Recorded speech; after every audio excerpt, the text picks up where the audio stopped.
వ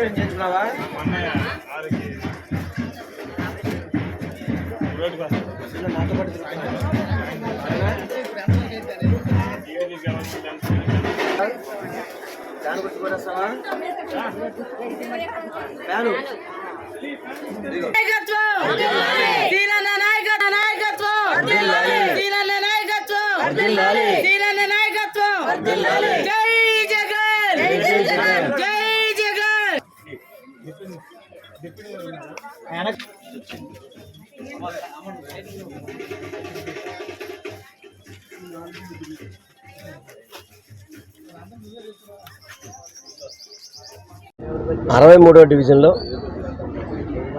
డివిజన్ పర్యటనలో భాగంగా 273 సచివాలయ పరిధిలో పర్యటించడం జరిగింది. ఈ కార్యక్రమం మా సోదరిమణి స్థానిక కార్పొరేటర్ తిరుపతమ్మ గారు, గణేష్ గారు, ఈ కార్యక్రమానికి మన డిప్యూటీ మేయర్ గారు శ్రీ శైలజారెడ్డి గారు అందరూ రావడం జరిగింది. ఉదయం నుంచి కూడా ఈ యొక్క డివిజన్లో తిరుగుతుంటే సంక్షేమ పథకాలు అందరికీ కూడా అందుతున్నాయి. కొంత నీటి ప్రాబ్లం ఒకటి చెప్పడం జరిగింది, దాన్ని రెక్టిఫై చేస్తామని కూడా చెప్పి, అదేవిధంగా రాజీవ్ నగర్ డ్రైన్ కూడా దశాబ్దాలుగా పెండింగ్ ఉంది, అది కూడా క్లియర్ చేయాలన్నారు. తప్పకుండా దాని మీద వెంటనే చర్యలు చేపడతామని కూడా చెప్పడం జరిగింది. జనరల్గా ప్రజలకి సంక్షేమ పథకాలు అన్నీ కూడా చక్కగా అందుతున్నాయి. కొంతమందికి ఒకళ్ళిద్దరికి ఐటీ రిటర్న్స్ ఉండబడి అవి మా దృష్టి రావడం జరిగింది, వాటిని కూడా క్లియర్ చేయమని చెప్పాము. రేషన్ కార్డు ఇష్యూస్ కూడా ఒకటి రావడం జరిగింది, వాటి కూడా చెప్పడం జరిగింది. అంటే మా ప్రభుత్వ పరిపాలనలో అందరూ కూడా సంతోషంగా ఉన్నారని చెప్పడానికి మా పర్యటనలే ఒక ఉదాహరణ చెప్పి తెలియపరచుకుంటున్నాం. కాకపోతే దీంట్లో చిన్న ఇష్యూ ఏం జరుగుతుందంటే, ఏదైతే అమరావతిలో ఇళ్ల స్థలాలు కేటాయించామో వాళ్ళందరికీ స్థలాలు లేఅవుట్ వేసి స్థలాలు చూపెట్టాము, ఇల్లు నిర్మించడానికి శంకుస్థాపన చేశాం. కానీ చంద్రబాబు నాయుడు కోర్టుకేసి వాటికి స్టే తీసుకొచ్చాడు. నేను మీ ద్వారా ఒకటే నేను కోరుకుంటాను, చంద్రబాబు కోర్టులో స్టే ఎందుకు వేశాడు అంటే, పేదవారికి ఇల్లు ఇస్తుంటే చంద్రబాబు ఎందుకు అడ్డుకుంటున్నాడు, చంద్రబాబు సమాధానం చెప్పాలా, లేకపోతే ఇక్కడున్న వాళ్ళ తోపు ఉన్నాడు కదా అతను సమాధానం చెప్పాలా. ఎందుకంటే పేదవారికి ఒక 10,000 కుటుంబాలకి మీరు అమరావతి క్యాపిటల్ అని చెప్పని అనుకుంటారు కదా, ఆ క్యాపిటల్లో వీళ్ళు నివసిస్తే వీళ్ళకు కూడా మంచి జరుగుతుందని చెప్పి అనుకొని జగన్మోహన్ రెడ్డి గారు సైట్లు ఇస్తే చంద్రబాబు నాయుడు కోర్టుకు వెళ్ళి అడ్డుకోవడం అనేది చాలా బాధాకరం. పేదవారు సంతోషంగా ఉంటే చూడలేని వ్యక్తి చంద్రబాబు నాయుడు, పేదవాళ్ళు సుఖంగా ఉంటే చూడలేని వ్యక్తి చంద్రబాబు నాయుడు. ఇటువంటి వ్యక్తులు ఎన్నికలు రాగానే ముసుగులేసుకొని పొత్తులతో బయటకు వచ్చేసి జగన్మోహన్ రెడ్డి గారు ఓడించాలని చూస్తారు. ఈరోజు ఒక్కొక్కళ్ళు మాట్లాడుతుంటే, జగన్ అంటే మా అబ్బాయి అయ్యా, మా కొడుక్కే ఓటేస్తాం, మేము మా మనవడు ఓటేస్తామని చెప్పని పెద్దలు చెప్తుంటే మా అందరికీ కూడా చాలా ఇదిగా ఉంది. ఎందుకంటే వాళ్ళు ఆ విధమైన ప్రేమ చూపెడతారు జగన్మోహన్ రెడ్డి గారి మీద. ఎవరయ్యా 1వ తారీఖున ఇంటికి తీసుకొచ్చి పెన్షన్ ఇచ్చేది, అదేవిధంగా చేయూత్ కానివ్వండి. చిన్నపిల్లలు అయితే కనుక ఒక పాపకు ఓటు హక్కు వచ్చింది, అమ్మ ఓటు ఎవరికి వేస్తామంటే జగన్మోహన్ వేస్తాను. ఎందుకమ్మా అంటే, నాకు అమ్మఒడి ఇచ్చాడు, నేను చదువుకున్నాను, జగన్మోహన్ ఇచ్చాడని చెప్పని. అట్లా ప్రతి ఒక్కళ్ళకి అంటే నేను జగన్మోహన్ రెడ్డి గారు చాలాసార్లు చెప్తుంటారు, నాకు మీ ఇంట్లో మంచి జరిగితే నాకు ఓటేయమని చెప్తున్నప్పుడు అందరూ దాన్ని ఇంకో రకంగా ఆలోచించారు. కానీ ఈరోజు అది వాస్తవం, ప్రతి ఇంటికి మంచి జరిగింది కాబట్టి మా ముఖ్యమంత్రి గారు ధైర్యంగా మీ ఇంట్లో మంచి జరిగితేనే మాకు ఓటేయండి అని చెప్పిన ధైర్యం ఉన్న ముఖ్యమంత్రి మా నాయకుడు మా జగన్మోహన్ రెడ్డి గారు అని చెప్పని గర్వంగా చెప్పుకుంటూ ఈరోజు ఈ కార్యక్రమం ఇచ్చేసిన అందరికీ కూడా నా హృదయపూర్వక నమస్కారాలు తెలియపరుచుకున్నాను.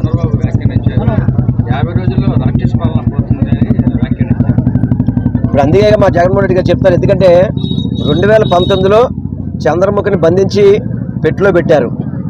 పొరపాటున కనుక 2024లో కనుక ఆ తప్పు జరిగితే లక అంటూ చంద్రముఖి బయటకు వస్తుంటే రాక్షసుడు దెయ్యం చంద్రబాబు గుర్తుపెట్టుకోవాలి. మనం చంద్రముఖి కానీ ఆ దెయ్యం కానీ రాక్షసుడు కానీ చంద్రబాబు నాయుడే. వాళ్ళని అరికట్టాల్సిన బాధ్యత మనందరి మీద, రాష్ట్ర ప్రజల మీద ముఖ్యంగా. అటువంటి రాక్షసులు కానీ దుర్మార్గులకు కానీ పొరపాటున అవకాశం ఇవ్వకూడదు. అవకాశం ఇస్తే కనుక ఈ రాష్ట్రం సర్వనాశనం అయిపోద్ది. ఎందుకంటే చంద్రబాబు పరిపాలన అంటేనే సర్వనాశనం. వర్షాలు ఉండవు, రైతులు బాగోరు, అన్ని ఇబ్బందులే. చంద్రబాబు అనే వ్యక్తి కనుక ముఖ్యమంత్రి అయితే కరువు కాటకాలు అన్నీ ఇటువంటివి ఉంటాయి. అందుకని చంద్రబాబు అనే వ్యక్తికి ఈ రాష్ట్రాన్ని పరిపాలించే అర్హత లేదు కాబట్టి ఉన్న కుప్పలను కూడా ఓడించి జగన్మోహన్ రెడ్డి గారికి 170 సీట్లు కానుకకి ఇవ్వడానికి రాష్ట్ర ప్రజలంతా సిద్ధంగా ఉన్నారు అని మీకు తెలియపరుస్తున్నాను. పవన్ కళ్యాణ్ సింగిల్ గా పోటీ చేస్తే 40 సీట్లు వస్తాయి, రాష్ట్ర ప్రజల కోసమే టీడీపీతో పొత్తు పెట్టుకుందామని అంటారు. సింగిల్గా పోటీ చేస్తే 40 వస్తాయి, చంద్రబాబుతో పోటీ చేస్తే 20 వస్తాయి. మరి రాజకీయ నాయకుడు అంటే కనీసం 40 సీట్లు తెచ్చుకోవచ్చు. వెళ్ళి సింగిల్గా పోటీ చేసుకుంటే 40 వచ్చేటైతే ఏ రాజకీయ నాయకుడే కానీ ఎక్కువ సీట్లు తీసుకుంటాడా, కక్కుర్తిపడి 20 సీట్లకు అమ్ముడిపోతాడా? దాన్ని బట్టి అతను రాజకీయం ఏ విధంగా చేస్తాడో మనం అర్థం చేసుకోవాలి. ప్యాకేజీల కోసం బతికే వ్యక్తి పవన్ కళ్యాణ్. ఒక్కటే ఉదాహరణ, సింగిల్గా పోటీ చేసినప్పుడు 40 వచ్చినప్పుడు పోటీ చేసి 40 తెచ్చుకుంటారా, లేకపోతే అడుక్కు తిని చంద్రబాబు కాళ్ళు పట్టుకొని ప్యాకేజెస్ 20 సీట్లకి వెళ్తారని జనసేన నాయకులు కార్యకర్తలు ఆలోచించాలి. మన పవన్ కళ్యాణ్ నైజమెంట్ వాళ్ళు ఆలోచించాలి మాత్రం నేను కోరుకుంటాను. 63వ డివిజన్లో గడప గడపకి అలాగే ఎలక్షన్ క్యాంపెయిన్లో భాగంగా మన అభ్యర్థి వెల్లంపల్లి శ్రీనివాసరావు గారు అలాగే మన స్థానిక కార్పొరేటర్ గారు తిరుపతమ్మ గారి ఆధ్వర్యంలో ముందుకు వెళ్తా ఉంది. ప్రతి ఒక్క గుమ్మల్లో కూడా జగన్ ఇచ్చేటువంటి నవరత్న పథకాలు సంక్షేమం బాగా అందిందనేటువంటి చెప్తా ఉంటే చాలా సంతోషం. ఎందుకంటే ఈ డివిజన్తోనే గడప గడపకి అవ్వచ్చు, లేకపోతే ప్రత్యేకమైన నిధులు కేటాయించి మరి సుమారుగా 25 కోట్ల రూపాయల అభివృద్ధితోనే ఈ డివిజన్ ముందుకెళ్ళింది. ఇది మా ప్రభుత్వం యొక్క ఎజెండా, మా ప్రభుత్వం యొక్క మార్కు. ఎందుకంటే జగన్మోహన్ రెడ్డి గారు పదే పదే చెప్తా ఉంటారు, చిట్ట చివర ఉన్న వాళ్ళకి కూడా పథకం ఆగిపోకూడదు, ఆ పథకం వాళ్ళకి అందే విధంగా అధికారులందరూ కూడా చర్యలు తీసుకోవాలని. చంద్రబాబు నాయుడు ఎప్పుడైనా ఆ మాట మాట్లాడారండి?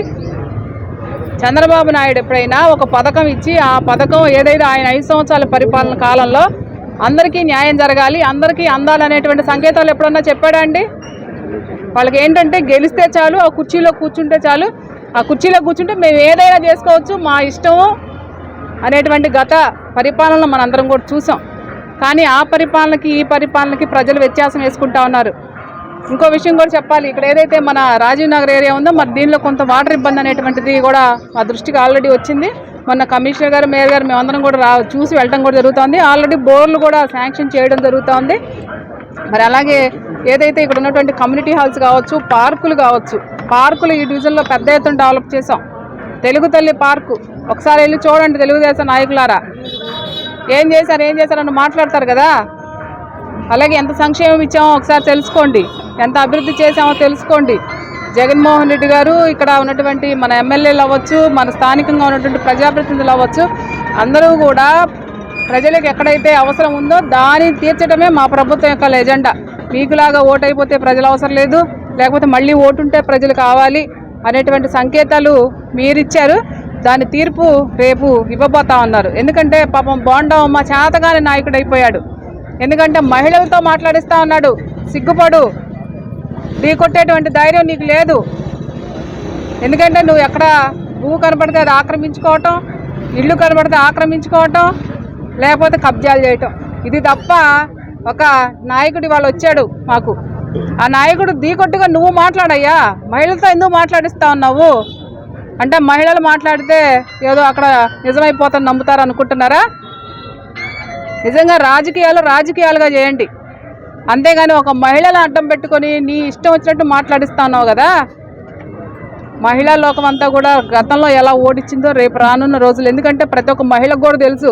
ఎందుకంటే గతంలో మీరు ఆఫీసుల చుట్టూ తిప్పించుకొని మీరు ఏ భాషతో మాట్లాడారో, ఎంత హీనంగా ప్రజలను చూశారో, ఒక మహిళ మీ దగ్గరకు వస్తే ఎంత హీనంగా మాట్లాడారో ఆ మహిళలందరూ కూడా రానున్న రోజుల్లోనే బుద్ధి చెప్తారు. ఎందుకంటే మాకు మహిళలు ఉన్నారు, మేము మాట్లాడగలం. కానీ మీరు మాట్లాడించేటువంటి భాష నిజంగా మహిళా లోకం కూడా తలదించుకునేటట్టు ఉంది. సిగ్గుపడండి. ఒక మహిళను అడ్డం పెట్టుకొని వాళ్ళ సెంట్రల్ నియోజకవర్గంలో ఉన్నటువంటి అభ్యర్థి గారి గురించి మాట్లాడిస్తూ ఉన్నారంటే మీ రాజకీయ జీవితానికి ఇదే ఒక మచ్చని కూడా చెప్తా ఉన్నా. ఏదన్నా ఉంటే ఫేస్ టు ఫేస్ మాట్లాడండి, ఢీ కొట్టండి. అంతేగాని ఢీ కొట్టలేని సత్తా లేనటువంటి మీరు మహిళను అడ్డం పెట్టుకొని మాట్లాడడం అనేది సరైన విషయం కాదని కూడా ఈ సందర్భంగా తెలియజేస్తా ఉన్నా.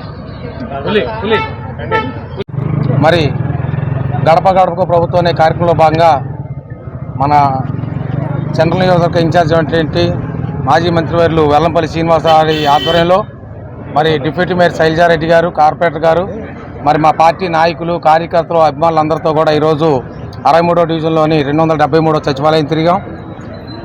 ఎక్కడా కూడా ప్రభుత్వం మీద కానీ, నాయకుల మీద కానీ కనీసం కించిత్ వ్యతిరేకత కూడా లేదని తెలియజేయడానికి చాలా ఆనందపడుతున్నాం. కారణం ఏంటంటే ఈ డివిజన్లో ప్రజల దగ్గరికి వెళ్ళి ఓటు అడిగే హక్కు ఎవరికైనా ఉందంటే ఒక్క వైఎస్ఆర్ కాంగ్రెస్ పార్టీకి మాత్రమే ఉంది. ఎందుకో చెప్తున్నా, ఈ డివిజన్లో మంచినీళ్ళు అవసరం అంటే వాటర్ హెడ్ ట్యాంక్స్ కావాలి. ఈ రెండు కట్టించింది కూడా మరి ఆ రోజు కాంగ్రెస్ పార్టీ ప్రభుత్వంలోనే, కానీ 2014 నుంచి 19 దాకా చేసిన మీ ప్రభుత్వంలో కాదు. ఈ డివిజన్లో ఉన్న కాలేజీ మా కాంగ్రెస్ పార్టీ ఎమ్మెల్యే, ఆ రోజు కాంగ్రెస్ పార్టీ ఎమ్మెల్యే కట్టాడు, మీరు కాదు. అలాగే ఈ డివిజన్లో మంచినీళ్ళు ఇచ్చిన, రోడ్లు ఇచ్చిన, మరి పార్కులు కట్టించిన, మరి అండర్ గ్రౌండ్ డ్రైనేజ్ వ్యవస్థ ఏర్పాటు చేసిన, ఏది చేసినా మేమే చేశాం. కానీ మీరేం చేశారో ఒక్కసారి చెప్తున్నాం. మీరు ఏదైనా చేసుంటే 2014 నుంచి 19వ సంవత్సరం వరకు మరి ఇదే అవుట్ఫాల్ రైన్ ఈరోజు ఏదైతే పడిపోయిందో ఆ రోజున మీరు కాంట్రాక్టుల దగ్గర కమిషన్ల కోసం కక్కుర్తి పడితే ఆ కాంట్రాక్ట్ కట్టలేక చేతులు ఎత్తేస్తే ఆ కాలం పడిపోయింది. ఈరోజు మళ్ళీ దాన్ని మేము కట్టాల్సి వస్తున్నాం. మీకు ఏ విధంగా కూడా ఎవరి దగ్గరికి వెళ్ళి ఓటు అడిగే నైతిక హక్కు లేదు అని తెలియజేస్తున్నాం. ఎలా ఉంటుంది మీకు ఏం చేశారని ఈ ఊళ్ళో అంటే ఈ డివిజన్లో ఏది చేసినా మేమే చేశాం తప్పితే మీరు పుష్కరాల నిధులు దొబ్బి శుభ్రంగా పందికొక్కులా తిన్నారు తప్పితే ఈ డివిజన్లో మీరు చేసిన అభివృద్ధి కార్యక్రమం చెప్పండి. మేము గర్వపడుతున్నాం. ఈ 5 ఏళ్ల కాలంలో మరి వైఎస్ఆర్ కాంగ్రెస్ పార్టీ ప్రభుత్వంలో దాదాపుగా 12 కోట్ల రూపాయల వర్క్ చేయించాం. మరి రోడ్లే కావచ్చు, ఏదైనా కావచ్చు. మరి ఈ రోజున ఇంకో దానికి గర్వపడతాం. 63వ డివిజన్లో ఒక్క మట్టి రోడ్ అయినా మీరు చూపించండి. మీరు మాకు అప్పచెప్పేటప్పుడు ఇక్కడ ఒక్క రోడ్ లేకుండా అప్పచెప్పారు. 5 ఏళ్ళు ఖాళీగా కూర్చొని వచ్చిన కమిషన్లు తినేసి. కానీ మా ప్రభుత్వం వచ్చినాక ప్రతి రోడ్డు సీసీ రోడ్డు అన్న అవ్వాలి, లేదా బీటీ రోడ్డు అన్న అవ్వాలి. ఆ విధంగా రోడ్లు కావచ్చు, నీరు, అండర్ గ్రౌండ్ డ్రైనేజ్ వ్యవస్థ అనేక రకాలుగా డెవలప్ చేశాం. కాబట్టి ఈరోజు ఓటు అడిగే హక్కు వైఎస్ఆర్ కాంగ్రెస్ పార్టీ ప్రభుత్వాన్ని మాత్రం తెలియజేస్తూ, ఏదన్నా ఉంటే అభివృద్ధి గురించి మాట్లాడండి. ఆడపిల్లలను అడ్డం పెట్టుకొని చండాలంగా రోడ్ల మీద మాట్లాడించుకుంటే పోయేది మీ పరువే, కానీ మా పార్టీ పరువు కాదు. చూస్తున్నారు మీరు ఎంత అందంగా రాజకీయాలు చేస్తున్నారో, ఎవరెవరిని అడ్డం పెట్టుకొని రాజకీయాలు చేస్తున్నారో, ఏ విధంగా జనాల్లోకి వెళ్తున్నారో. కనీసం మీకు ఎంత కనీస జ్ఞానం లేదంటే రాష్ట్రంలో తెలియని పేద ప్రజల దగ్గరికి వెళ్ళి వైఎస్ఆర్ కాంగ్రెస్ పార్టీ ప్రభుత్వం వచ్చిన రేట్లు పెంచుతా ఉన్నారు. మీరు కనుక్కోండి, మీకు తెలియదా? మీకు తెలుసు. పక్కనున్న హైదరాబాద్ అంటే తెలంగాణలో ఇక్కడ కంటే రేట్లు తక్కువ ఉన్నాయా, లేదా తమిళనాడులోని మద్రాసులో ఉన్నాయా? కనీస జ్ఞానం లేకుండా మాట్లాడితే ఈయనంత పిచ్చి ప్రజలు ఈరోజు లేరు. మీకు తగిన బుద్ధి చెప్తారు. మళ్ళీ సెంట్రల్ నియోజకవర్గంలో మల్లాది విష్ణు గారి ఆధ్వర్యంలో వెల్లంపల్లి శ్రీనివాస్ గారిని అత్యధిక మెజార్టీతో మేము అందరం కలిసి గెలిపించి మరి ఈ నియోజకవర్గాన్ని మొదటి కానుకగా ఇస్తామని తెలియజేస్తున్నాం.